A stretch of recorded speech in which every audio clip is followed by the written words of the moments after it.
आहान और शनाया एक दूसरे का हाथ पकड़े हुए चल रहे थे। जब वो मेन रोड पर पहुंचे तब आहान ने एक टैक्सी को रोका। कहाँ जाना है आपको? ड्राइवर ने पूछा। ड्राइवर एक अधेड़ उम्र का आदमी था जिसका पेट बाहर निकला हुआ था। स्प्रिंग कॉर्पोरेशन, आहान ने कहा। Spring corporation? क्या आपको पता नहीं है कि वहां इस वक्त टूरिस्ट का जाना मना है? ड्राइवर ने पूछा। माफ कीजिएगा, शायद मेरी बात आपको समझ नहीं आई। मुझे टूरिस्ट एरिया में नहीं जाना बल्कि रेजिडेंशियल एरिया में जाना है, आहान ने मुस्कुराते हुए कहा। दरअसल स्प्रिंग कॉर्पोरेशन दो हिस्सों में बटा हुआ था। एक था रेजिडेंशियल हिस्सा जो कि शिमला की सबसे पॉश कॉलोनी मानी जाती थी, और एक था रिजॉर्ट जिसे इस वक्त रायजादा फैमिली ठीक करवा रही थी। मेंटेनेंस का काम चलने की वजह से वो रिजॉर्ट इस वक्त टूरिस्ट के लिए बंद था। तुम्हारा घर कहाँ है? तुम्हें वहां क्यों जाना है? उस ड्राइवर ने पूछा। स्प्रिंग कॉर्पोरेशन का रेजिडेंशियल हिस्सा बहुत पॉश था। वहां के घर बड़े और महंगे थे। सबसे सस्ते घर वहां करोड़ों के थे। बाकियों की तरह ड्राइवर को भी आहान एक मिडिल क्लास आदमी लगा जो उस एरिया में घर अफोर्ड नहीं कर सकता था। मैं वहां घर देखने जा रहा हूँ, आहान ने जवाब दिया। अगर देखने जाना है तो कहीं और देख लो, वहां के घर कुछ खास नहीं है। शिमला के बाकी घरों की तरह बहुत महंगे हैं। ऐसी कोई जगह देखो जहां तुम रहना अफोर्ड कर सको और जहां शिमला के बाकी लोग रहते हो, ड्राइवर ने अपनी बनावटी हंसी के साथ कहा। थैंक यू अंकल, पर मुझे स्प्रिंग कॉर्पोरेशन ही जाना है, आहान ने मुस्कुराते हुए कहा। आहान को बिना मतलब किसी से बहस करना पसंद नहीं था। ये सब देखकर शनाया की शक्ल बन गई थी। वो जानती थी कि आहान वहां घर ले सकता था। उसके साथ मनाली में रहते हुए उसने ये तो जान लिया था कि आहान कोई छोटा मोटा आदमी नहीं था। पर जो सवाल शनाया के मन में था वो ये था, आहान ने घर कब खरीदा था और मुझको इस बारे में पता क्यों नहीं चला था? तभी शनाया को याद आया कि पिछली बार जब उसने घर छोड़ा था तब भी उसने स्प्रिंग कॉर्पोरेशन जाने की बात की थी, पर तब शनाया ने उसकी बात को मजाक में टाल दिया था। शायद आहान ने वहां घर उसी वक्त खरीदा हो। अब शनाया अपना नया घर देखना चाहती थी। ठीक है, अगर आपको वहीं जाना है तो मैं लेकर चलता हूँ आपको, ड्राइवर ने आह भरते हुए कहा। दोनों टैक्सी में बैठे और स्प्रिंग कॉर्पोरेशन की तरफ रवाना हुए। कुछ ही देर में वो स्प्रिंग कॉर्पोरेशन की सेल्स ऑफिस के सामने पहुंचे और ड्राइवर ने टैक्सी रोकी थी। स्प्रिंग कॉर्पोरेशन का रेजिडेंशियल एरिया भी अलग अलग हिस्सों में बटा हुआ था। सबसे पहले जो एरिया था वो घर थे। इनमें कोई भी अपने लिए एक घर खरीद सकता था। ये एरिया शिमला के कॉमन लोगों के लिए था और दूसरा एरिया बंगलो एरिया था।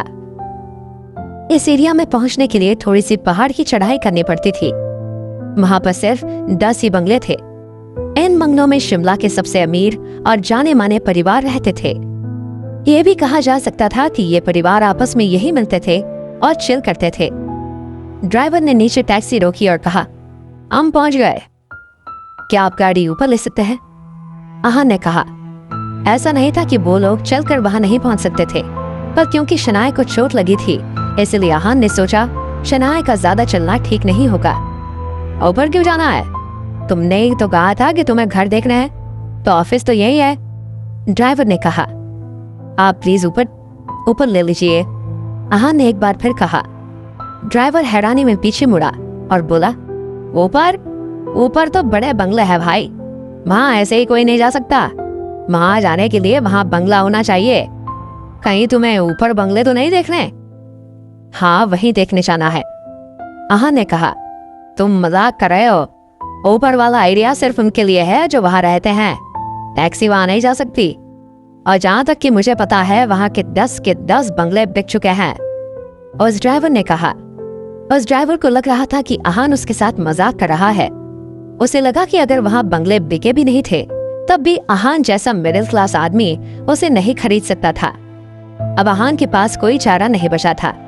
क्योंकि वो इतने दूर आ गया था इसलिए आहान को उस ड्राइवर को सच बताना ही पड़ा।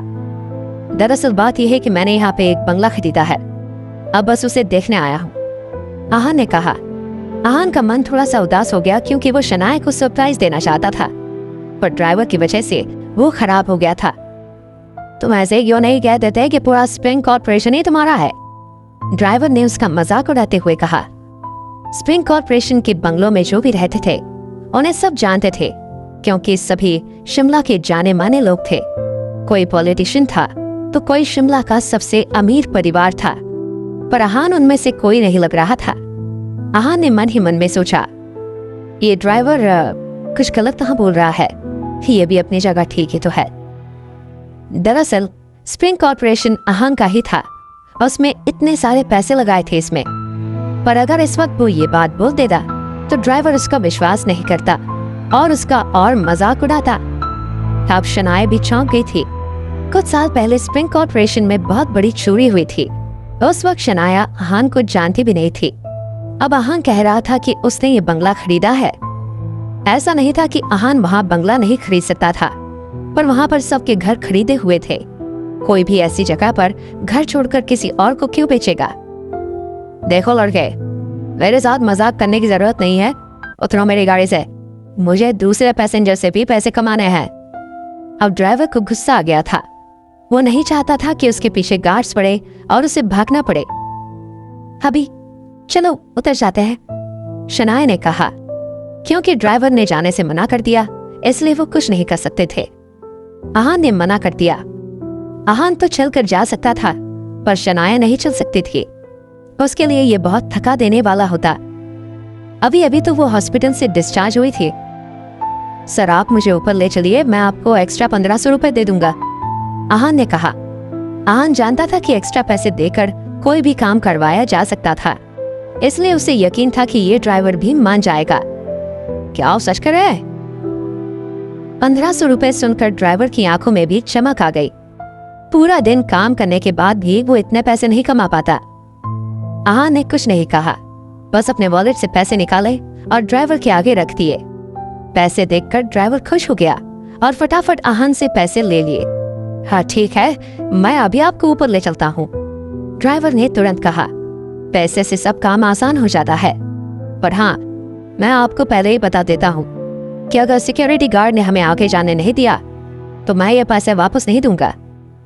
ड्राइवर को डर था कि कहीं आहान पैसे नहीं मांग ले। आप चलिए, सिक्योरिटी गार्ड से मैं बात कर लूंगा, आहान ने मुस्कुराते हुए कहा। ड्राइवर ने कार स्टार्ट की और आगे बढ़ाई। कुछ देर बाद जब वो सिक्योरिटी पॉइंट पर पहुंचे तब उन्होंने कार नहीं रोकी। ये देखकर ड्राइवर को लगा कि वहाँ की सिक्योरिटी इतनी टाइट नहीं थी जितनी बताई जाती थी, और उस ड्राइवर को ये नहीं पता था कि वहाँ पर सिर्फ एक ही जगह थी जहाँ सिक्योरिटी बहुत टाइट थी। वो थी सबसे ऊपर। हर कुछ कदम पर वहाँ गार्ड खड़े होते थे। आहान को भी वहाँ जाने नहीं दिया जाता अगर वहाँ कार्तिक कोरिन नहीं आता। कुछ ही मिनट में टैक्सी पहाड़ के बिल्कुल ऊपर पहुंच गई। वहां से ड्राइवर को बहुत सारे सिक्योरिटी गार्ड नजर आए। उसने डरते हुए गाड़ी रोकी और आहान से कहा, अब आप यहाँ उतर सकते हैं, गाड़ी इससे आगे नहीं जाएगी। ये गार्ड बहुत ताकतवर लग रहे थे। अगर ये इन्हें रोक लेते तो फिर वो कैसे बचते। हम बस पहुंच ही गए हैं, आप चलते रहिए, आहान ने कहा। आहान का बंगला सबसे अंदर था, इसलिए अब भी थोड़ा दूर था। लड़के, मैंने तुमसे कहा ना कि प्राइवेट एरिया है वो, हमें वहां नहीं जाने दिया जाएगा, वहां बहुत बड़ी बड़ी फैमिलीज रहती है, ड्राइवर ने कहा। मैंने आपसे कहा ना मेरा घर वहीं है, हमें कोई नहीं रोकेगा, आप चलिए, आहान ने कहा। देखो मेरे साथ मजाक मत करो, मैं तुम्हें इतने दूर ले आया वो काफी है, ड्राइवर ने कहा। आप ऐसा कीजिए, आप चलते रहिए, अगर सिक्योरिटी गार्ड ने रोका तो मैं आपको 1500 रुपए और दूंगा, ठीक है, आहान ने कहा। आज आहान उस ड्राइवर को अंदर ले जाकर ही मारने वाला था। आप सच बोल रहे हैं? ड्राइवर ने पूछा। वो सोच रहा था कि ऐसे पैसेंजर उसे कभी नहीं मिले थे। हाँ, जब ऐसा कोई उसके हाथ आया था तो वो अच्छे से छूट सकता था और उसे लूट भी सकता था। ड्राइवर ने सोचा कि कुछ सिक्योरिटी गार्ड अगर उसे पकड़ भी लेंगे तो बस मारेंगे ही, और इससे पहले तो वो आहान को मारेंगे। ये सोचकर ड्राइवर और आगे चलने के लिए मान गया। ठीक है, चलते हैं। वो थोड़ा आगे बढ़े और फिर से ड्राइवर ने ब्रेक मार लिए। इस बार उनके आगे कुछ सिक्योरिटी गार्ड थे। उनके चेहरे पर अजीब सा एक्सप्रेशन था। स्प्रिंग कॉर्पोरेशन में आज तक कोई टैक्सी लेकर नहीं आया था। उन गार्ड्स ने गाड़ी का शीशा नीचे करने का इशारा किया, और जैसे ही ड्राइवर ने शीशा नीचा किया, उन्होंने बोला, तुम्हें यहाँ टैक्सी लाने के लिए किसने बोला? इससे ड्राइवर का चेहरा बिगड़ गया वो समझ गया था कि अब वो और आहान दोनों मुसीबत में फंस चुके हैं। जैसे ही ड्राइवर ने कुछ बोलना चाहा, आहान ने पीछे से कहा, मैं हूं। उन सिक्योरिटी गार्ड का लीडर उसने पीछे देखा और उसे देखकर हैरान हो गया। ये यंग मास्टर थे। सभी यंग मास्टर को अच्छे से जानते थे। जब पुराने हेड सिक्योरिटी गार्ड ने यंग मास्टर से बदतमीजी की थी, तब कार्तिक कोहली ने उसे नौकरी से निकाल दिया था। इसलिए भले ही आहान वहां कम आता जाता रहता था, पर उसे सब अच्छे से पहचानते थे। क्या मैं अंदर जा सकता हूँ? आहान ने पूछा। अजित जी यंग मास्टर प्लीज अंदर आइए, सिक्योरिटी गार्ड ने कहा। यंग मास्टर, ये सुनकर ड्राइवर के माथे पर पसीना आने लग गया। क्या सच में इसका यहाँ पर घर है? क्या आपका सच में यहाँ बंगला है? ड्राइवर ने अपना पसीना पोंछते हुए कहा। मैं आपको ये बात बहुत बार बता चुका हूँ, आहान ने कहा। अगर आपका सच में यहाँ घर है तो आपने टैक्सी क्यों ली? आप ड्राइवर भी तो रख सकते थे। ड्राइवर ने फिर से कहा, ताकि आप कमा सके। आहान ने हंसते हुए कहा और इसकी बात को इग्नोर कर दिया। अब दोनों के बीच में कोई बात नहीं हुई। कुछ मिनट बाद गाड़ी बहुत आलीशान बंगले के आगे आकर रुकी। पहले टैक्सी से उतरा आहान और फिर उसने शनाया के लिए गाड़ी का दरवाजा खोला। शनाया जब गाड़ी से उतर के बंगले की तरफ गई, तब वो कुछ और देर वहीं खड़ी रही। बंगला बहुत बड़ा और सुंदर था। आहान बस शनाया को बंगला देखते हुए निहार रहा था। वो जान गया था कि शनाया को बंगला बहुत पसंद आया था। शादी के बाद शनाया ने बहुत बार बोला था कि उसे यहाँ एक घर खरीदना है। जब भी उसके पास बहुत पैसे होंगे, वो यहाँ घर लेना चाहती थी। आज आहान ने उसकी ये इच्छा पूरी करती थी। अब शनाया रोज सुबह उठकर यहाँ वो ताजी हवा में एंजॉय कर सकती थी। आहान, क्या ये घर सच में हमारा है? शनाया ने हकलाते हुए पूछा। पहले आहान उसे यहाँ नहीं ला सकता था, क्योंकि उसे रायजादा परिवार से दूरी बनानी थी, पर अब ऐसा कुछ नहीं था। अब वो अपनी शनाया को हर तरह से खुश कर सकता था। आहान ने स्माइल किया और शनाया के हाथ में घर की चाबी दी। ये घर हमारा ही है, ये रही कीज, ट्राई करो। शनाया ने लंबी सांस ली और आहान के हाथ से चाबी लेकर होन में डाली। देखता है खुलता है या नहीं, आहान ने कहा। हाँ तुम देखो, शनाया ने घबराते हुए कहा। आहान ने जैसे ही चाबी घुमाई, दरवाजा खुल गया। वो घर सच में उनका ही था। जब आहान ने दरवाजा खोला तो शनाया को चक्कर आने लगे। घर जितना बाहर से सुंदर था, उसके अंदर से कई ज्यादा सुंदर था वो। शनाया को ऐसे देखकर आहान ने पीछे से उसकी कमर पकड़ ली और कहा, welcome to our home baby. घर देखकर शनाया के मन में सवालों का सैलाब आ गया था। आहान ने इतना बड़ा घर कैसे खरीदा था? आखिर उसकी असलियत है क्या? ये सारे सवाल शनाया को परेशान कर रहे थे, पर इस वक्त वो कुछ नहीं बोल पा रही थी। ये नया घर आहान और शनाया की जिंदगी में क्या बदलाव लाने वाला है? आहान और शनाया का घर बहुत ही सादगी से सजा हुआ था। शनाया को मिनिमम डेकोरेशंस पसंद थी और ये बात आहान अच्छे से जानता था। उनका घर मुंबई के एक बहुत फेमस डिजाइनर ने डिजाइन किया था। आहान ने उसे घर शनाया की पसंद के हिसाब से डेकोरेट करने के लिए कहा था। घर के रंग से लेकर फर्नीचर, पर्दे सब शनाया के हिसाब से थे। शनाया ने जब अपना घर देखा तो वो देखती ही रह गई। सब अपनी पसंद का देखकर उसे विश्वास नहीं हो रहा था। आहान का उसके लिए इतना कुछ करना उसे इमोशनल कर रहा था। बेबी, कैसा लगा तुम्हें घर? हमारा घर? आहान ने पूछा। शनाया ने कुछ कहा नहीं, बस हाँ में अपनी गर्दन हिला दी। शनाया, आहान ने उससे पैट करते हुए कहा। हाँ हाँ, शनाया ने हड़बड़ाते हुए कहा। क्या हुआ? कुछ पसंद नहीं आया? आहान ने पूछा। आहान, ये बहुत सुंदर है, क्या ये सच में हमारा है? शनाया ने कहा। हाँ, ये सच में हमारा है, चलो अंदर चलते हैं, आहान ने कहा। दोनों कुछ कदम चलते ही घर के लिविंग रूम में पहुंचे। लिविंग रूम में ज्यादा तड़क भड़क नहीं थी, उसे बहुत सिंपल तरीके से सजाया हुआ था। लिविंग रूम की दीवार पर एक बड़ी सी शादी की तस्वीर थी। उस तस्वीर में जो दुल्हन थी वो बहुत ज्यादा खूबसूरत थी। दुल्हन तस्वीर में ज्यादा खुश नहीं थी और दूल्हे के चेहरे पर भी जबरदस्ती की हंसी थी। ये आहान और शनाया की तस्वीर थी। 3 साल पहले दोनों एक दूसरे से शादी के लिए तैयार नहीं थे। शनाया आहान के बारे में अच्छा सोचती थी, पर शादी नहीं करना चाहती थी। फिर भी अपने पिता के कहने पर शनाया ने आहान से शादी कर ली। तब शनाया ने इन सब बातों पे ज्यादा ध्यान नहीं दिया और एक तस्वीर खिंचवा ली। उसके बाद उसने कभी उस तस्वीर के बारे में सोचा नहीं था। जब शनाया ने वो तस्वीर देखी तो उसे बहुत बुरा लगा और उसके मन में उलझन पैदा हुई। अगर आज मैं ये तस्वीर नहीं देखती तो मुझे इसके बारे में कुछ याद ही नहीं आता। 3 साल से आहान ने मेरे लिए बहुत कुछ किया है। उसने हमेशा मुझे समझने की और जानने की कोशिश की है, पर मैंने तो कभी भी किसी तरह की कोशिश नहीं की। शनाया के मन में गिल्ट बहुत बढ़ गया था। आहान, मुझे माफ कर दो, शनाया ने अपनी नजरें झुकाते हुए कहा। ये कहते हुए उसकी आंखों से आंसू बहने लगे। शनाया, क्या हुआ?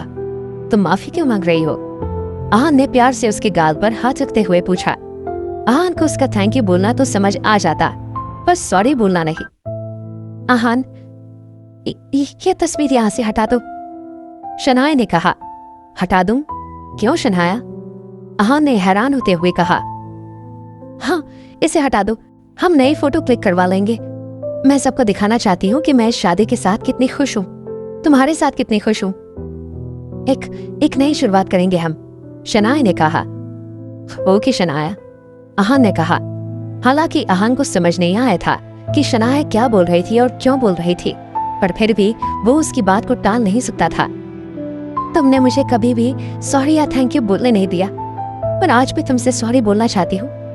सॉरी आहान, मैं बहुत शर्मिंदा हूँ। तुमने मेरे लिए इतना कुछ किया है, पर मैंने आज तक तुम्हारे लिए कुछ नहीं किया। गिल फैमिली ने तुम्हें हमेशा ताने सुनाए और तुम्हारी इंसल्ट की है, पर फिर भी तुमने कभी भी कुछ रिएक्ट नहीं किया। मैंने भी अपना गुस्सा हमेशा तुम पर ही उतारा है। उस हर चीज के लिए सॉरी आहान। 3 साल में मैं एक बार भी अच्छी वाइफ नहीं बन पाई, पर तुम हमेशा से एक परफेक्ट हस्बैंड रहे हो, शनाया ने रोते हुए कहा। आहान ने शनाया के आंसू पोंछे और उससे बहुत प्यार से कहा। शनाया, अगर तुम एक अच्छी बीवी नहीं हो तो इस दुनिया में कोई मेरी बीवी बनने के लायक नहीं है। अपने बारे में ऐसा मत सोचो। अगर तुम नहीं होती तो मैं 3 साल पहले ही मर चुका होता। मैं ही तुम्हें अच्छी लाइफ नहीं दे पाया। तुम एक रॉयल लाइफ डिजर्व करती थी और मेरी वजह से तुम्हें ऐसी लाइफ जीनी पड़ी। नहीं आहान, मुझे कभी नहीं लगा कि मेरे साथ कुछ गलत हुआ। मैं बहुत खुश हूँ। शनाया ने इतना कहा और आहान को गले लगा लिया। फिर उसने अपने मुलायम होठों को आहान के होठों पर रख दिया।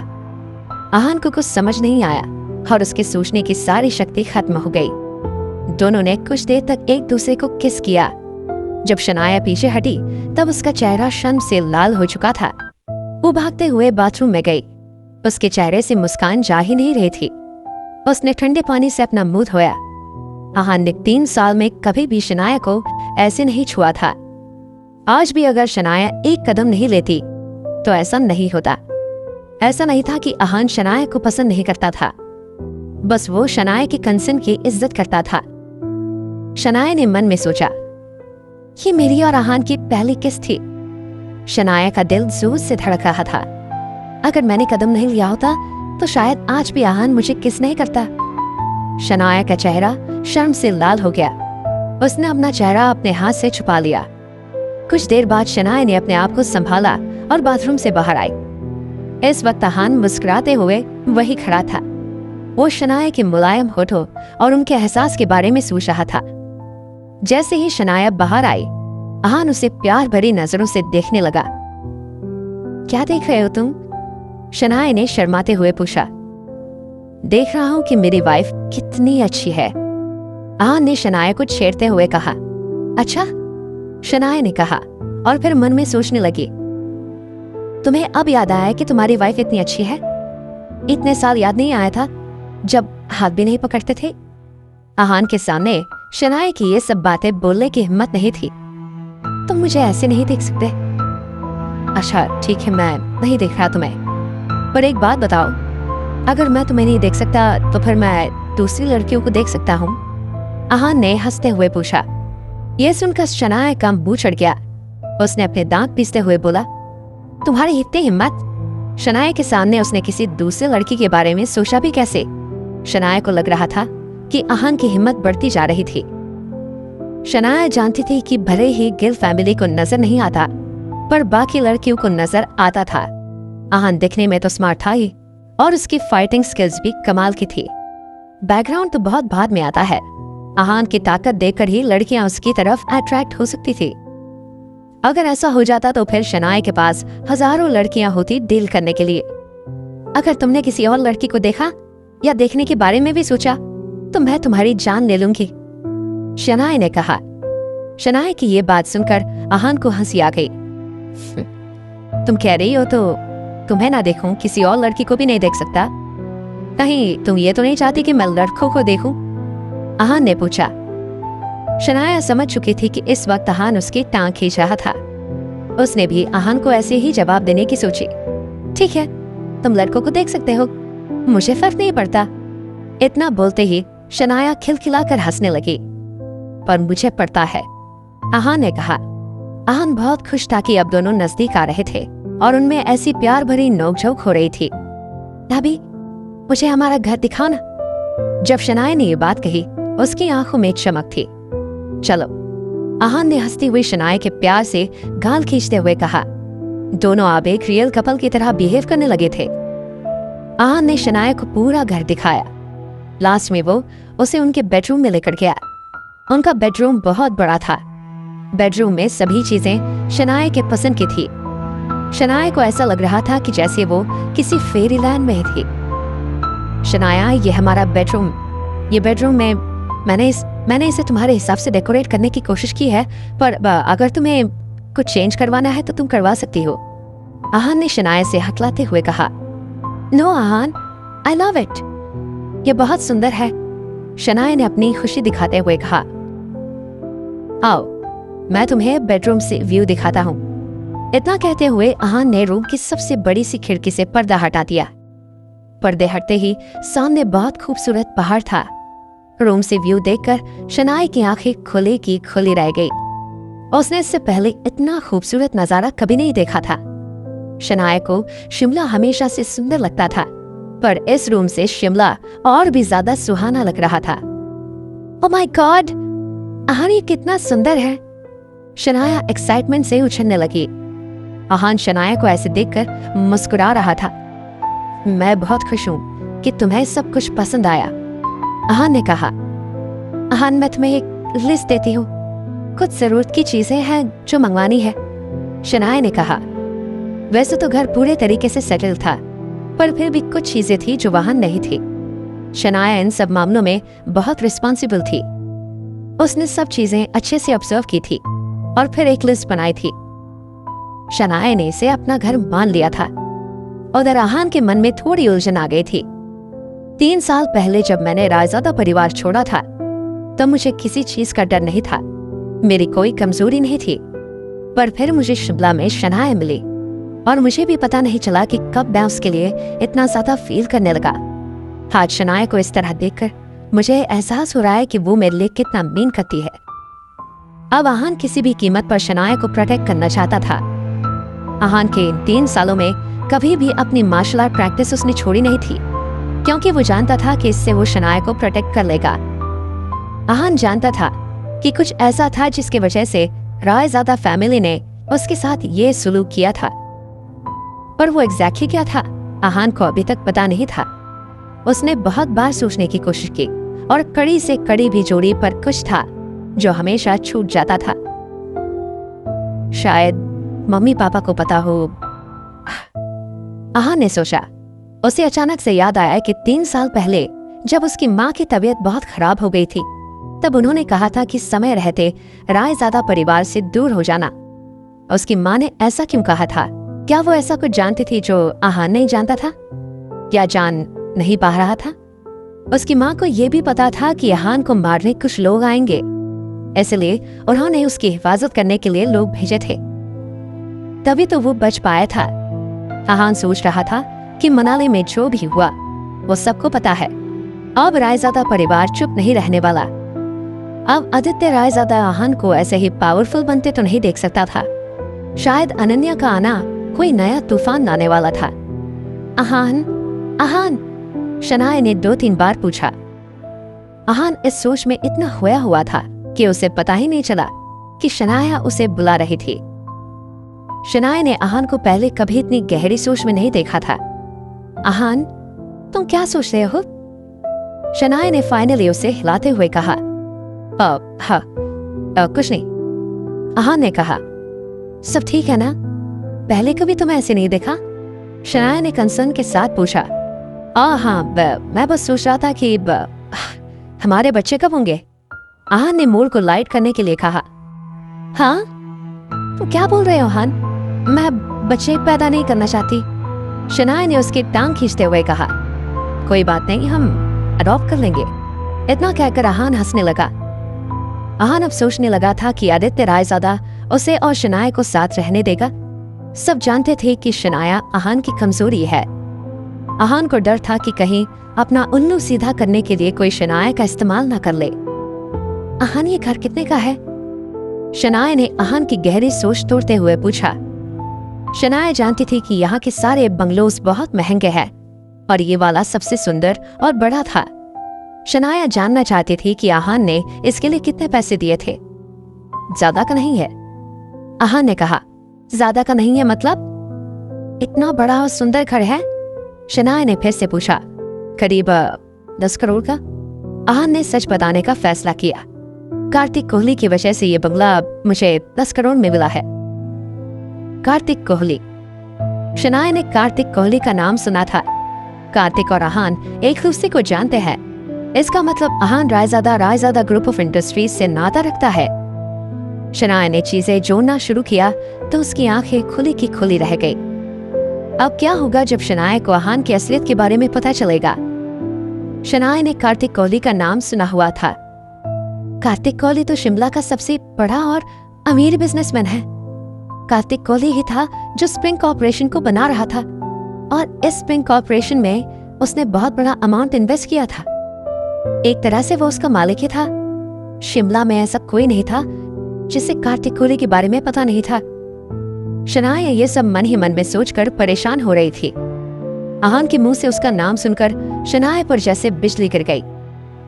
आहान का सरनेम रायजादा है और अगर आहान कार्तिक कोहली को जानता है तो इसका मतलब ये कि आहान रायजादा ग्रुप ऑफ इंडस्ट्रीज से ताल्लुक रखता है। एक ही पल में शनाया का खूबसूरत चेहरा फीका पड़ गया। आहान शनाया के चेहरे से समझ गया था कि वो क्या सोच रही थी। उसने कुछ नहीं कहा, बस शनाया की तरफ देखते हुए कहा, तुम जो सोच रही हो वो सच है। आहान जानता था कि कभी ना कभी उसके सामने सच आने ही वाला था। इसका मतलब तुम उस फैमिली से हो? शनाया ने कांपते हुए कहा। हाँ, मैं रायजादा ग्रुप ऑफ इंडस्ट्रीज का उत्तराधिकारी हूँ और इस स्प्रिंग कॉर्पोरेशन में मेरा भी इन्वेस्टमेंट है। आहान ने उसे सच बता दिया। अब जब शनाया को उसकी सच्चाई पता चल गई थी तो उससे कुछ भी छुपाना मुमकिन नहीं था। अब शनाया को सब समझ में आ रहा था। यश मेहरा आहान का क्लासमेट नहीं बल्कि उसका एम्प्लॉय था। इसलिए आहान के कहने पर मुझे ये प्रोजेक्ट मिला और वो कार जिसमें आहान मुझे पिक करने आया था वो उसकी खुद की थी। मदारी में जो कुछ भी हुआ था अब मुझे वो सब समझ में आ रहा है। अस्मिता और राज इसीलिए मेरी और आहान की इतनी इज्जत कर रहे थे क्योंकि वो रायजादा परिवार के थे। एक एक करके शनाया ने सारी कड़ियां जोड़ने की कोशिश की। शनाया को बिना आहान के कुछ बताए आज सब समझ में आ रहा था। I am sorry Shanaya. Aahan के पास कहने के लिए और कुछ नहीं था। इससे ज्यादा वो शनाया को कुछ और नहीं कह सकता था। शनाया को ये बताने का वक्त नहीं था कि वो आदित्य रायजादा की नाजायज औलाद है। उसके कुछ भी रिश्ते अभी अपने परिवार से उलझे हुए थे, इसलिए वो शनाया को आगे कुछ नहीं बता सकता था। शनाया का दिल बहुत ही भारी हो गया था। उसे समझ नहीं आ रहा था कि वो क्या कहे। वो बस इतना ही कह पाई, तुम्हें माफी मांगने की कोई जरूरत नहीं आहान। तुमने ऐसा कुछ नहीं किया है जिसके लिए तुम्हें शर्मिंदा होना पड़े। शनाया नहीं जानती थी कि आहान के मन में क्या चल रहा था। आहान ने 3 साल तक ये बात सबसे छुपा कर रखी और हर कोई उसे नालायक और फटीचर समझ रहा था, जबकि वो पूरे एशिया का सबसे बड़ा अमीर खानदान का बेटा था। लेकिन आहान ने ऐसा क्यों किया? क्यों वो सबके सामने ऐसी एक्टिंग करता रहा? या फिर मिडिल क्लास लाइफ का एक्सपीरियंस लेना चाहता था? शनाया के मन में सवाल की गुत्थी और उलझती जा रही थी। आहान, मैं कुछ देर अकेले रहना चाहती हूँ। शनाया को कुछ समझने के लिए और अपने दिल को मनाने के लिए थोड़ा वक्त चाहिए था। ठीक है, तुम्हें कुछ भी चाहिए तो मुझे कॉल कर लेना शनाया। आहान भी समझ रहा था कि शनाया के मन में इस वक्त कितना बड़ा तूफान आया हुआ था। उसने उसे कुछ वक्त देना ही ठीक समझा। शनाया, मैं एक दिन तुम्हें सब बताऊंगा, और वो दिन ज्यादा दूर नहीं है। आहान ने शनाया से कहा। शनाया ने इससे ज्यादा और कुछ नहीं कहा। जब आहान रूम से चला गया तब शनाया को एहसास हुआ कि वो रो रही थी। शनाया एक बहुत स्ट्रांग लड़की थी। सबने भले ही आहान को नालायक और यूजलेस बोला हो, पर उसकी नजर में आहान बहुत अच्छा और लायक इंसान था। मैंने आहान पर आंख बंद करके भरोसा किया, पर उसने इतनी बड़ी बात आज तक मुझसे छुपाई। शनाया के मन को इस बात से बहुत ठेस पहुंची थी। उसके दिल में एक गांठ बन चुकी थी और वो उसको खोल नहीं पाई थी, तो उसका और आहान का रिश्ता शायद खत्म हो जाएगा। शनाया बस रोती रही। उधर बंगले से निकलने के बाद आहान का दिल भी बहुत भारी हो गया था। मुझे पता था कि जिस दिन शनाया को ये पता चलेगा उस दिन उसका रिएक्शन ऐसा ही होगा, पर फिर भी मैं शनाया को ऐसे नहीं देख सकता। इन 3 सालों में मैंने पहली बार हमारे रिश्ते में ऐसी दरार देखी है, और ये सब मेरे फैमिली बैकग्राउंड की वजह से है। आहान ने सोचा अगर उसे रायजादा फैमिली का डर नहीं होता तो वो शनाया को पहले ही सब सच बता चुका होता और उनके बीच ऐसी सिचुएशन नहीं आती। पर आहान करता भी क्या, उसके ऊपर भी डर की तलवार लटक रही थी। उसे अपने आप को बचाने के लिए तैयार रहना था, वरना शनाया के साथ जो होता सो होता। आहान के लिए मुसीबत हमेशा खड़ी रहती। इस वक्त मेरे पास सब ठीक करने का एक ही तरीका है, मनाली और शिमला में शांति लाना। मनाली से आने के बाद आहान को एहसास हो गया था कि रायजादा फैमिली को उसके बारे में पता चल गया था। अब छिप कर रहने का कोई मतलब नहीं था। विकी और रॉकी दोनों ही इस वक्त आहान के आदमी थे और उसे उन दोनों पर भरोसा था। वो दोनों भी आहान की बहुत इज्जत करते थे। अब आहान सबके सामने आना चाहता था। ये सोचते हुए आहान ने अपना फोन निकाला और विकी और रॉकी को मैसेज किया, पाम ट्री होटल पर मिलो। अब आहान अपनी टीम बनाना चाहता था और रायजादा नाम के भरोसे नहीं रहना चाहता था। अगर विकी और रॉकी उसे बुलाने वहां आ गए तो उसका भरोसा और पक्का हो जाएगा। इसके बाद आहान अपने गैरेज की तरफ गया और अपनी ऑडी निकाल कर लाई। फिर बहुत फुर्ती से आहान पाम ट्री होटल पहुंच गया। होटल बहुत ही लग्जूरियस था, पर फिर भी आहान जैसी कार वहां किसी के पास नहीं थी। जैसे ही आहान कार से उतरा, वहां एक गार्ड आकर खड़ा हो गया। वो नहीं चाहता था कि उस गाड़ी को कोई भी खरोंच जाए। अगर ऐसा हो जाता तो उसकी भरपाई उन्हें ही करनी पड़ती। आहान के कपड़ों को देखकर सबने उसे इग्नोर किया। आजकल के अमीर लोग कैसे कपड़े पहनते थे ये सब जानते थे, पर आहान ऐसा नहीं था। वो ज्यादा दिखावा नहीं करता था। वो जाकर एक टेबल पर बैठ गया। आहान की कार के पीछे एक और कार आई। इसको चलाने वाले आदमी को आहान जानता था। वो शनाया का भाई शौर्य गिल था। उसके साथ पैसेंजर सीट पर एक लड़की बैठी थी जिसने एक सेक्सी ड्रेस पहनी हुई थी। उसका शरीर गोरा था और फिगर भी बहुत सुंदर था। शौर्य उस लड़की से ही बात कर रहा था। शौर्य के चेहरे पर तो हंसी थी, पर वो लड़की उससे एटीट्यूड में बात कर रही थी। शौर्य उसे देखते हुए ही ड्राइव कर रहा था। उसे एहसास नहीं हुआ था कि उसकी कार आहान की कार को टक्कर मारने वाली थी। जब उस गार्ड ने देखा तब उसने चिल्लाते हुए कहा, आगे देख कर। ये देखकर शौर्य ने अचानक से ब्रेक मारे। गार्ड की शक्ल पर 12 बज गए थे। अगर टक्कर हो जाती तो पता नहीं वहां कितना बड़ा हंगामा हो जाता। तुम गाड़ी चलाने पर ध्यान दोगे प्लीज? उस लेडी की आवाज में डिससैटिस्फैक्शन था। तुम्हारी वजह से अभी हम प्रॉब्लम में फंस जाते। यस यस सॉरी, मेरा ध्यान नहीं था। शौर्य का चेहरा भी उतर गया था। सामने जो गाड़ी थी वो लिमिटेड एडिशन थी।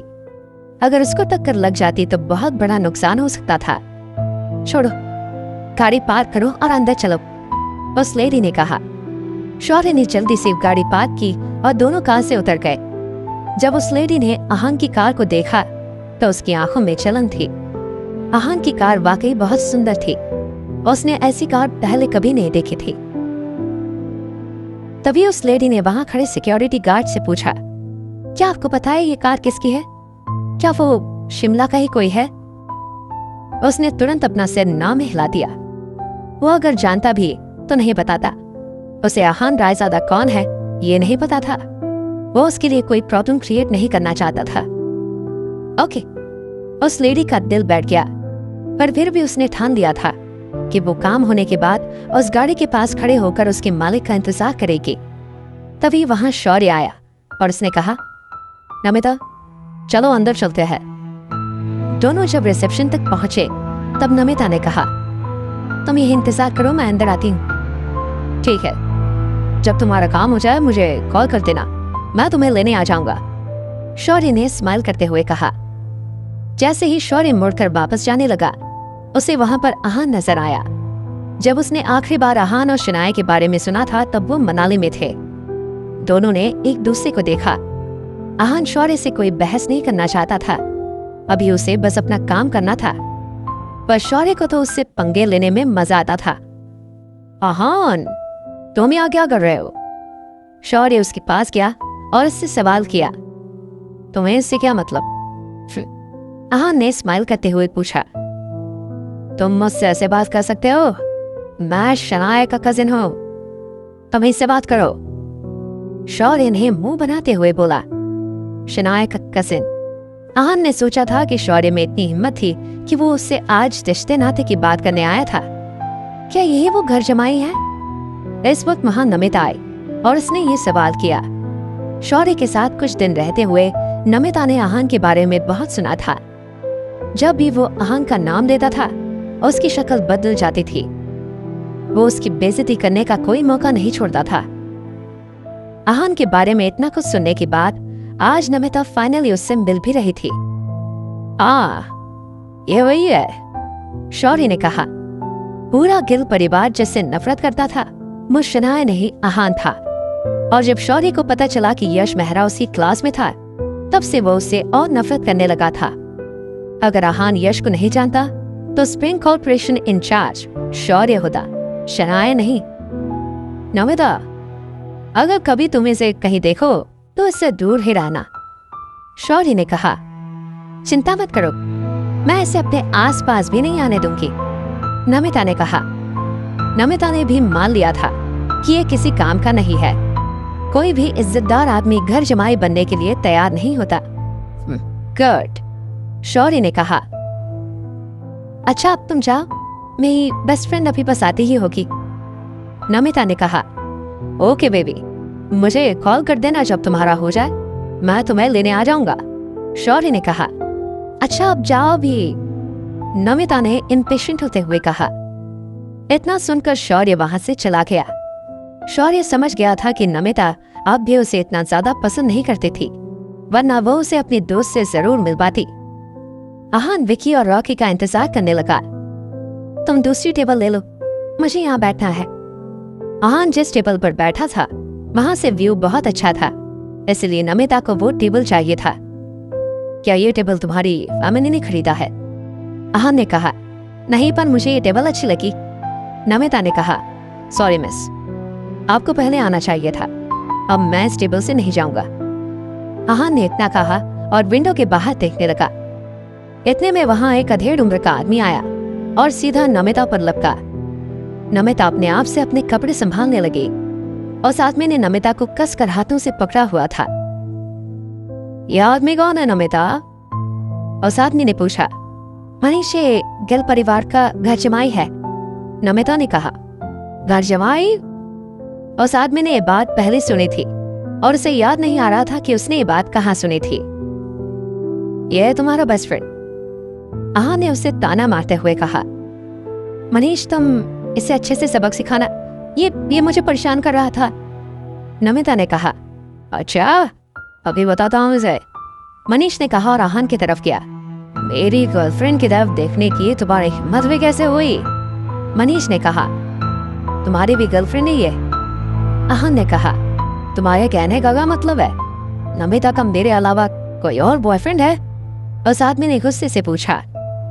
दरअसल नमिता का कैरेक्टर ऐसा ही था, जो उसे तोहफे देता था वो उसकी हो जाती थी। आहान इन सब में नहीं पड़ना चाहता था, पर वो आदमी बार बार आहान से सवाल कर रहा था और नमिता वहां चुपचाप डरी सहमी खड़ी थी।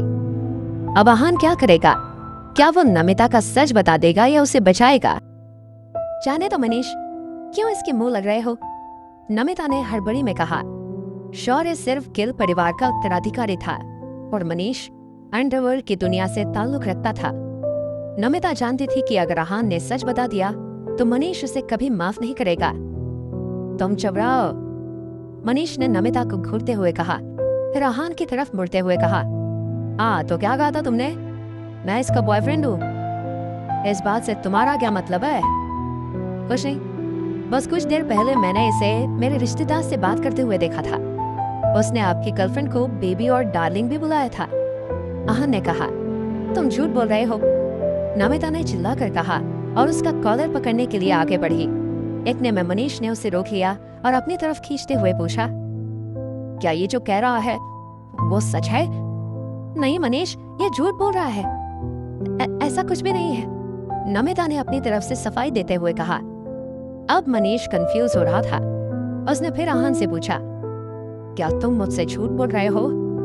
आहान ने फाइनली अपना पल्ला झाड़ते हुए कहा, मैंने कोई झूठ नहीं बोला है। चाहो तो जाकर होटल का सीसीटीवी चेक कर लो। जैसे ही नमिता ने सीसीटीवी का नाम सुना, उसके चेहरे का रंग उड़ गया। वो जानती थी कि अगर मनीष ने सीसीटीवी देख लिया तो उसे सच पता चल ही जाएगा। उधर मनीष नमिता के चेहरे का रंग देखकर समझ गया था कि आहान सच बोल रहा है।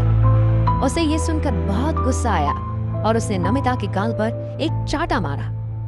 मनीष, मेरी बात सुनो, मैं उसके साथ सिर्फ टाइम पास कर रही हूँ। मैं उसे पसंद नहीं करती, मैं बस आपसे प्यार करती हूँ। प्लीज मेरा भरोसा करो, नमिता ने सुबकते हुए कहा। Time pass? मैं तुम्हें महीने के इतने पैसे देता हूँ, फिर भी तुम्हारा टाइम पास नहीं होता, मनीष ने गुस्से में कहा। मनीष को उम्मीद नहीं थी कि नमिता ऐसा करेगी। वो हर महीने उसे बहुत पैसा देता था तो कभी किसी चीज की कमी नहीं होने देता था, पर फिर भी नमिता और पैसों के लिए दूसरे लड़कों के साथ घूम रही थी। मनीष, मुझे माफ कर दो, मुझ में लालच आ गया था, please, I am sorry. Namita Manish के पैर पकड़कर गिड़गिड़ाने लगी। मनीष के मन में नमिता के लिए फीलिंग्स थी। वो उसे उसकी सुंदरता के लिए पसंद करता था और वो बहुत समय से उसके साथ थी, इसलिए उसने नमिता को माफ करने का फैसला किया। ठीक है, इस बार मैं तुम्हें माफ कर रहा हूँ, पर अगर मुझे कभी पता चला कि तुम दूसरे मर्दों के साथ घूम रही हो तो मुझसे बुरा कोई नहीं होगा, मनीष ने नमिता को धमकाते हुए कहा। ऐसा कभी नहीं होगा, कभी भी नहीं, मैं सिर्फ आपसे प्यार करती हूँ, नमिता ने अपने आंसू पोंछते हुए कहा। ये सब देखकर आहान को हंसी आ गई। उसे लगा कि मनीष ने नमिता को बहुत हल्के में माफ कर दिया था। आहान से रहा नहीं गया और उसके चेहरे पर हंसी आ गई। ये देखकर नमिता की आंखें गुस्से से भर गई थी। उसे आहान पर बहुत गुस्सा आ रहा था क्योंकि उसकी वजह से मनीष ने उस पर हाथ उठाया था, पर उसे उस वक्त कुछ भी बोलना सही नहीं लगा। सुनो तुम, नमिता को परेशान करने के लिए मैं अभी तो तुम्हें कुछ नहीं बोल रहा, पर आगे से ध्यान रखना, दबाओ जाओ यहाँ से, मनीष ने आहान की तरफ देखते हुए कहा। मनीष को आहान का रवैया और बात करने का तरीका बिल्कुल पसंद नहीं आया था। वो दिल से उसे नफरत करता था। तुम्हें लगता है सच में कि मैं ऐसी लड़की से बात भी करना चाहूंगा? आहान ने कहा। ये सुनकर नमिता और गुस्सा हो गई। ए लड़के, तमीज से बात करो, मनीष ने कहा। आहान का ये बात कहना सिर्फ नमिता की बेइज्जती नहीं थी, बल्कि मनीष को भी नीचा दिखाना था, क्योंकि मनीष नमिता के साथ था। आहान खुद को उनके जितना नीचे नहीं गिराना चाहता था। उसने उन्हें इग्नोर करना ही ठीक समझा। वो वहां से अपने रूम की तरफ जाने लगा। आहान उन्हें इग्नोर करके वहां से जाने लगा तो मनीष को सहन नहीं हुआ ये सब। उसने तेज आवाज में कहा, भाई रुक जाओ। आहान रुका और बहुत कामली उसने कहा, जाने दो।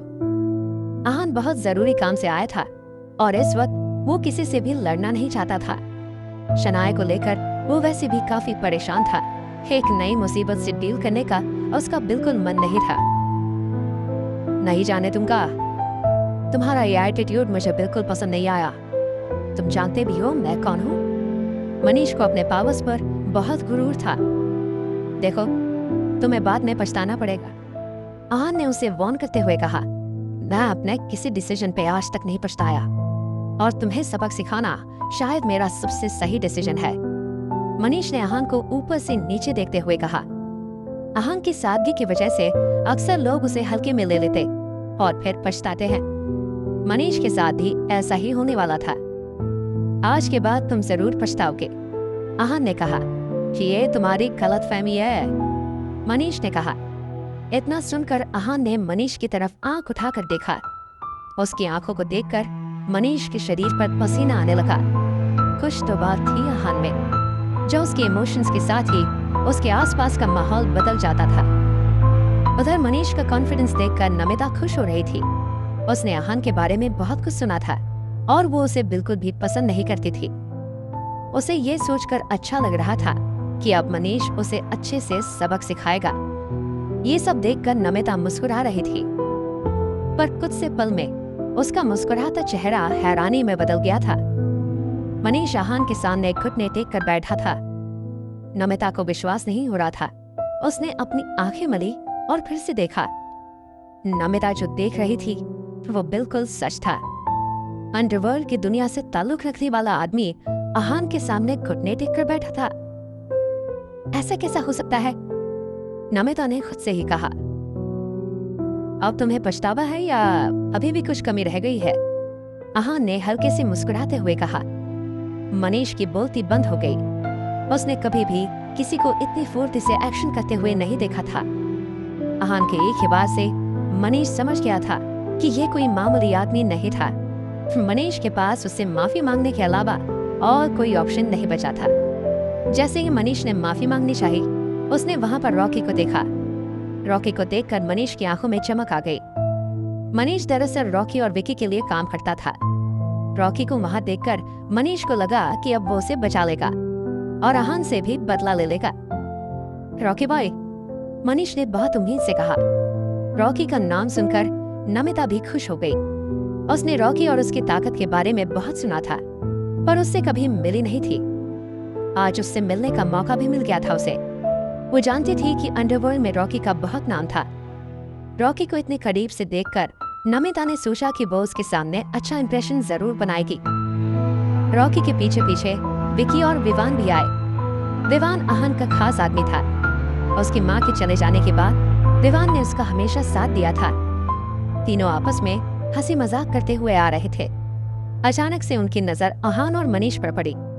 तीनों हैरान रह गए। मनीष आहान के सामने घुटने टेक कर बैठा था। वो सोच रहे थे कि कहीं मनीष ने खुद को किसी मुसीबत पे तो नहीं फंसा लिया था। उन्हें करीब आता देख मनीष खुशी से चिल्लाया, रॉकी भाई। इसके पहले मनीष कुछ बोल पाता, रॉकी ने अपनी आंख दिखाकर उसका मुंह बंद करवाया और सीधे आहान के पास गया और अपनी नजरें झुकाते हुए उससे बोला, अब यंग मास्टर, देरी से आने के लिए हम माफी चाहते हैं। ये देखकर नमिता और मनीष दोनों शॉक थे। मनीष ने नमिता को बताया था कि वो रॉकी भाई का राइट हैंड है। फिर उसने मनीष को आंखें दिखाकर आहान को यंग मास्टर क्यों बोला। यंग मास्टर, ये वर्ड दोबारा मन में दोहराकर नमिता और हैरान हो गई। क्या शौर्य जिसे अभी तक नालायक कह रहा था वो यंग मास्टर था? मनीष और नमिता दोनों के पैर कांपने लगे थे। वो आहान को जो समझ रहे थे, आहान उससे बिल्कुल अलग था। नमिता को इस वक्त शौर्य पर बहुत गुस्सा आ रहा था। उसकी वजह से ही उसने आहान को इतना एटीट्यूड दिखाया था। अगर वो अभी उसके सामने होता तो नमिता उसकी जान ले लेती। हाँ, कोई बात नहीं, मुझे आए ज्यादा देर नहीं हुई है, आहान ने रॉकी से कहा। यंग मास्टर, इस बेवकूफ ने आपको ज्यादा परेशान तो नहीं किया है ना? ये मेरी गलती है। आप इसे जो सजा देना चाहे वो दे सकते हैं, रॉकी ने कहा। उसकी जरूरत नहीं है, ज्यादा कोई बड़ी बात नहीं हुई है, आहान ने कहा। इस वक्त आहान के लिए रॉकी और उसकी टीम इम्पोर्टेंट थी। उसके लिए रॉकी की इज्जत रखना ज्यादा जरूरी था। और वैसे भी मनीष ने ऐसा कुछ नहीं किया था जिसके लिए कोई बड़ी सजा दी जाए। आहान को इतना शांत देखकर रॉकी ने चैन की सांस ली। वो समझ गया था कि कुछ बड़ा नहीं हुआ था, वरना आहान उसे इतनी आसानी से जाने नहीं देता। इडियट, उठो आप और दफा हो जाओ यहाँ से, रॉकी ने मनीष की तरफ देखते हुए गुस्से में कहा। Thank you young master, thank you. आप बहुत दयालु हैं, मनीष ने कहा। उसे समझ नहीं आ रहा था कि वो आहान का शुक्रिया अदा कैसे करे। रॉकी को आहान के सामने ऐसे देखकर मनीष समझ गया था कि अगर वो किसी की जान लेना चाहे तो आराम से ले सकता था। तुम यहाँ से तो बच गए और मुझसे नहीं बचोगे। यंग मास्टर को परेशान करने के लिए तुम्हें जरूर सजा मिलेगी। सजा भुगतते हुए सोचना तुमने क्या किया है। रॉकी ने कहा। भले ही आहान ने उसे माफ कर दिया था, क्योंकि वो आहान को दिखाना चाहता था कि उसके सबसे खास आदमी से भी ज्यादा उसके लिए आहान की अहमियत ज्यादा थी। वो हर हाल में आहान को खुश रखना चाहता था। और रॉकी भाई, मैं ध्यान रखूंगा, मनीष ने हड़बड़ाहट में कहा और अपनी सजा के लिए मान गया। चलो, हमारा काम ज्यादा इम्पोर्टेंट है, आहान ने मनीष को ताना मारते हुए रॉकी से कहा। और जी यंग मास्टर, रॉकी, विकी और विवान ने अपनी सहमति देते हुए कहा और आहान के पीछे पीछे अपनी स्वीट की तरफ चले गए। इन सब में आहान ने नमिता की तरफ देखा भी नहीं था। नमिता अपनी बेवकूफियों के लिए शर्मिंदा हो रही थी। वो सोच रही थी कि शौर्य कैसा पागल आदमी है कि अपने ही रिश्तेदार के होते हुए उसकी इज्जत नहीं करता। वो चाहता तो आहान के सहारे बहुत कुछ हासिल कर सकता था, पर उसे तो आहान को नीचा दिखाने से ही फुर्सत नहीं थी। अब नमिता ने ये तय किया था कि वो शौर्य को कभी कांटेक्ट नहीं करेगी और आहान की असलियत भी नहीं बताएगी। वो चाहती थी कि शौर्य ऐसा बार बार करे और अंत में आहान के गुस्से का शिकार बने। जब नमिता वापस जा रही थी तब उसने आहान की कार देखी और इसे समझने में बिल्कुल वक्त नहीं लगा कि ये कार आहान की ही हो सकती है। उसने लंबी आह भरी और सोचा, अपनी नादानियों की वजह से मुझे इस कार में बैठने का मौका भी नहीं मिलेगा। उधर पाम ट्री होटल के लग्जरी स्वीट में आहान, रॉकी और विकी और विवान साथ बैठे थे। आहान ने उन्हें वहां बहुत जरूरी बात करने के लिए बुलाया था, पर अपनी बात करने से पहले आहान ने विकी से पूछा, विकी, अब तुम कैसे हो? तुम्हारी चोट ठीक है ना? यंग मास्टर, मैं बिल्कुल ठीक हूँ, विकी ने कहा। विकी ने कभी नहीं सोचा था कि आहान उसे बचाने मनाली तक आएगा। उसके मन में आहान के लिए बहुत इज्जत थी। कोई भी किसी को बचाने के लिए खुद को मुसीबत में डालता, ये कभी हो नहीं सकता, पर आहान ऐसा नहीं था। आहान वहां आया और विकी को बचाया भी। सिर्फ इतना ही नहीं, उसने रजत और अभिषेक को अच्छा सबक भी सिखाया था। अगर आहान को फ्यूचर में कोई भी परेशानी होती तो विकी उसकी मदद करने पहले आ गया था। आहान ने सेटिस्फैक्शन में अपनी गर्दन हिलाई और फिर रॉकी और विवान की तरफ देखा। क्या तुम एक दूसरे को जानते हो? हाँ, मैंने मास्टर विवान का नाम बहुत सुना है, रॉकी ने कहा। विवान को देखकर रॉकी और विकी दोनों भी हैरान थे। उन्हें समझ नहीं आ रहा था कि आखिर आहान शिमला शहर में और किन किन को जानता था। विवान भी एलीट फैमिलीज में से था। उन्हें नहीं पता था कि आहान और विवान एक दूसरे को जानते थे। आखिर आहान किस किस को जानता था? उसने इन तीनों को क्या जरूरी काम से बुलाया है, वो उसके साथ था। आहान को विवान पर बहुत भरोसा था। आहान ने रॉकी और विवान की तरफ देखते हुए पूछा, क्या तुम एक दूसरे को जानते हो? जी, मैंने विवान के बारे में बहुत सुना है। ये बहुत पावरफुल और अच्छे इंसान है। ऐसा कुछ नहीं है, आप बहुत अच्छे हैं जो ऐसे सोचते हैं, वरना आपके सामने मैं तो कुछ भी नहीं हूँ, विवान ने कहा। विवान भले ही बहुत बड़े खानदान का था, पर वो अपनी औकात जानता था। उसे पता था कि रॉकी और विकी कितने पावरफुल हैं और वो उनके सामने किसी भी तरह की कोई बेवकूफी नहीं करना चाहता था। रॉकी और विकी में कुछ तो खास था, जो सब उन दोनों की बहुत इज्जत करते थे। एक पल गुंडे बन जाते थे और दूसरे ही पल सबसे शराफत से पेश आते थे। उनके जैसा शायद ही पूरे शिमला में कोई था। उन दोनों के एक साथ हैंडल करना नामुमकिन के आसपास था। सिर्फ आहान ही था जो उन दोनों को साथ में हैंडल कर सकता था, और बदले में वो दोनों भी आहान की पूरी इज्जत करते थे।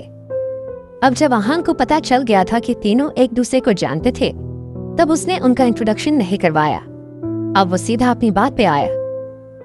शिमला में ऐसे कौन है जिनसे हमें खतरा हो सकता है? शिमला शहर बहुत ज्यादा बड़ा नहीं था, पर वहाँ की अंडरवर्ल्ड दुनिया बहुत स्ट्रॉन्ग थी। रॉकी और विकी ईस्ट और वेस्ट संभालते थे और वहाँ के राजा थे।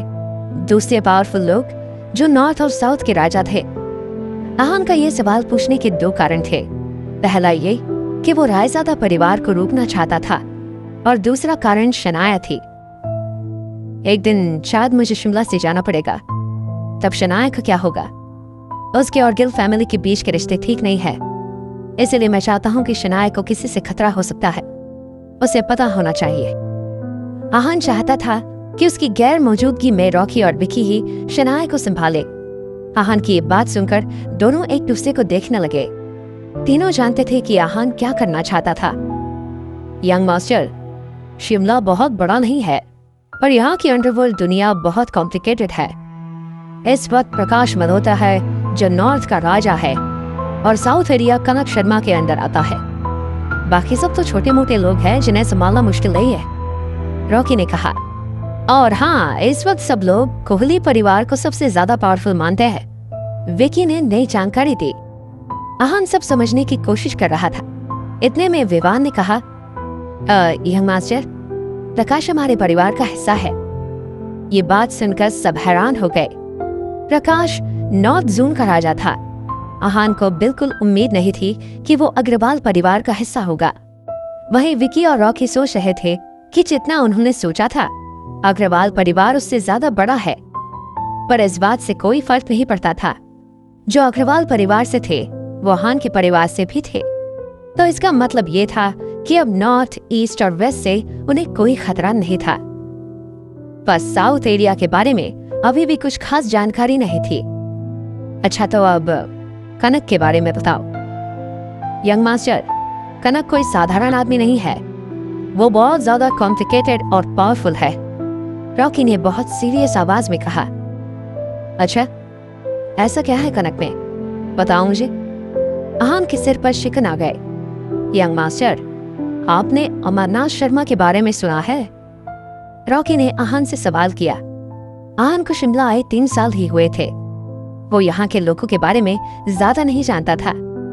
उसने अमरनाथ शर्मा के बारे में भी कभी नहीं सुना था। पर रॉकी, विकी और विवान की शक्लें देखकर वो समझ गया था कि यहाँ अमरनाथ शर्मा कोई बहुत बड़ा खिलाड़ी है। मैंने ये नाम पहले कभी नहीं सुना है, कौन है ये? आहान ने पूछा। ये नॉर्मल बात है कि आपने उनके बारे में नहीं सुना है। अमरनाथ का 20 साल पहले शिमला में राज चलता था। उनके नाम से बच्चा भी रोने से डरता था, विकी ने कहा। अगर आपको जानना है कि अमरनाथ शर्मा आखिर कौन है, तो आपको शिमला के अंडरवर्ल्ड के बारे में शुरू से जानना होगा। ये बात रॉकी ने बोली थी। आहान ने कुछ कहा नहीं, बस अपनी गर्दन हिलाकर उन्हें आगे बोलने का इशारा किया। शिमला में मार्शल आर्ट और अंडरवर्ल्ड का हमेशा से जोर रहा है, पर फिर भी यहाँ चीजें बदलती रही है। बहुत लोग हैं जो यहाँ लड़ाई में अपनी जान गंवा देते हैं। इतना ही नहीं, आसपास के शहर यहाँ की ताकत से भी डरते हैं, पर फिर भी यहाँ एक तरह की यूनिटी हमेशा रही है, रॉकी ने कहा।